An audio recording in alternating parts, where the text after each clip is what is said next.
Kasunod niyan, inihayag naman ng MMDA na bumaba ang bilang ng mga kaso ng lumabag sa batas trapiko. 3 araw pagkatapos ipatupad ang NCAP.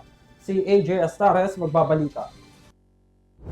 Patuloy na bumababa ang bilang ng mga nahuhuling lumalabag sa batas trapiko mula nang muling ipatupad ng Metropolitan Manila Development Authority o MMDA ang No Contact Apprehension Policy o NCAP base sa datos nitong Huwebes. Mula sa 3,000 na paglabag kada araw, bumaba ito sa 1,000 noong Lunes at lalo pang bumaba sa 900 at 700 noong mga sumunod na araw.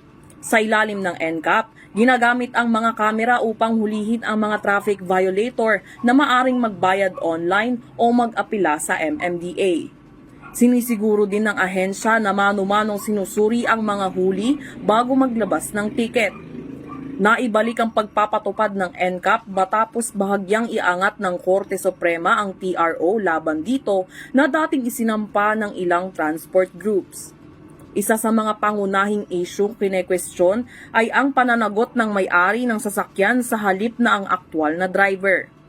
Sa kabila ng mga pagtutol, iginiit ng MMDA ang pagpapatuloy ng NCAP bilang hakbang tungo sa mas maayos na disiplina sa kalsada gamit ang teknolohiya.